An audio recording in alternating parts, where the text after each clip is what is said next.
Pentagon says the United States has not declared war on North Korea, so it's a continued general war of words. When do we reach the final straw? You reach the straw that the Congress would have to make a decision as to whether a war or not if North Korea took a shot or attempted to take one of our aircraft down, especially over international airspace. And they have done that in the past, incidentally. This particular time, I'm not sure whether they have the capability to be able to take down a stealth bomber. If that happened, that would certainly be the straw that broke the camel back. What type of military action are we talking about if that's exercised? If they attempted to take one of our aircraft, we would certainly launch a strategic placement of ordnance along, especially north of the border of the DMZ, where all the conventional artillery is placed, because that would be the first thing that North Korea would do to take it out on South Korea. And in addition to that, they would take out industrial areas where munitions are known to be manufactured, in addition to the missiles that they allegedly have, and their nuclear sites if they have any. The problem is most of that is mobile. All right, you were talking about South Korea. U.S. Air Force Brigadier General Rob Gibbons, retired, said a war between the United States and North Korea would result in about 20,000 South Koreans dying every single day. So how do you protect South Korea? You almost can't, and that's exactly what I was talking about. Conventional artillery is all across the northern part of the DMZ. I was there, I saw that. It's all geared and specifically targeted to Seoul and the higher populated areas of South Korea. To be able to take all that out at the same time is almost impossible. All right, finally, General, how does China play a part of it? You've been saying it all along. They're key in all of this. China said that if North Korea started the action, they would stand by and not do anything. I have a little bit to understand on that one. They said the same thing in 1950. If we started it, allegedly, then they would come to the aid of North Korea. And now, let's go back to October 1950.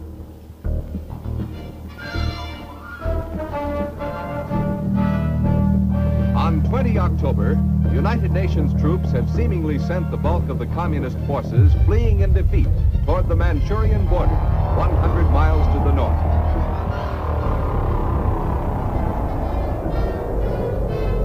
From west to east, U.S., British, and South Korean troops are pursuing the disintegrating communist forces.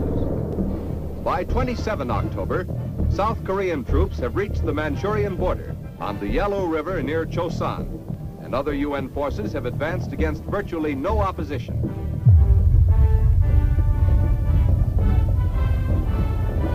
But on the same day, a sudden, unforeseen factor changes the entire course of the war. Chinese communist troops cross the Manchurian border and help the North Korean Reds drive back UN forces. Chinese communists fighting in Korea are estimated at 75,000, with another 500,000 across the border in Manchuria posing a more serious threat. By 8 November, UN forces have been driven back considerably. But on this date, another unforeseen event occurs. Chinese and North Korean communist troops suddenly break off contact with United Nations forces and fight only rear-guard delaying actions as once again UN troops drive toward the Manchurian border. On 20 November, another United Nations unit reaches the Manchurian border. This time it is a United States unit, the first U.S. outfit to reach the border. As United Nations troops continue to advance in other areas, much depends on what the huge Chinese army will do next. China will never allow chaos and war on the peninsula. The first sign of the growing threat from China. Captured in East Coast battles 50 miles from the Manchurian border, these troops belong to Chinese Red Army divisions in the combat zone. Chinese and North Korean captives are brought out of the hills to Wonsan and Hamhung. The Chinese are better clothed than their North Korean comrades. With their quilted uniforms, they wear tennis shoes wrapped in layers of burlap, making a kind of shoe pack.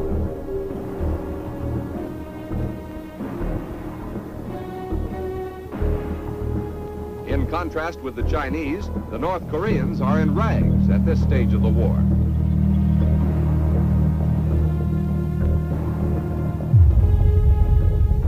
The prisoners double time across the Wonsan airfield.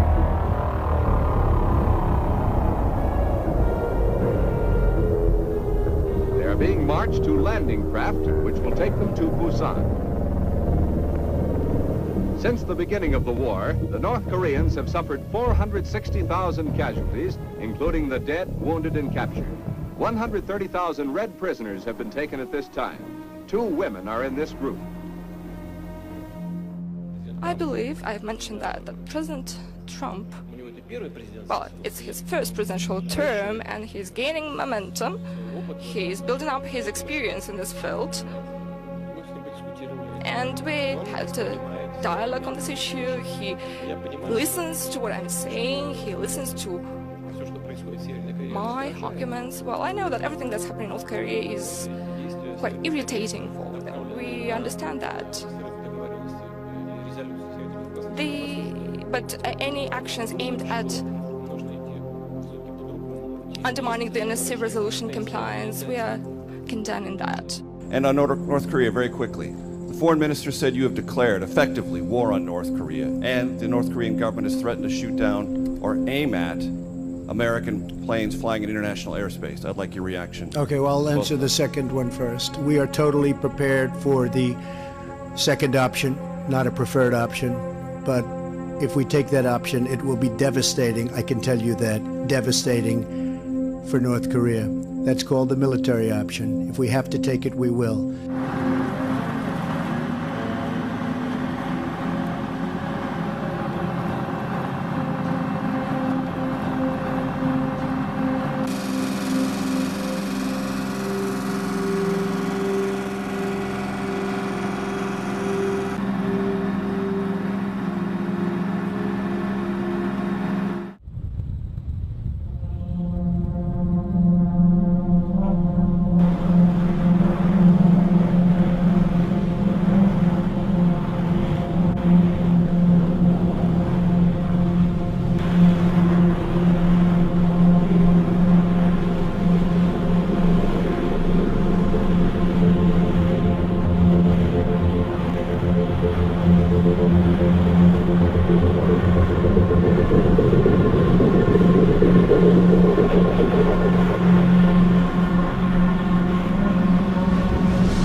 United States has not declared war on North Korea, so it's a continued general war of words. When do we reach the final straw? You reach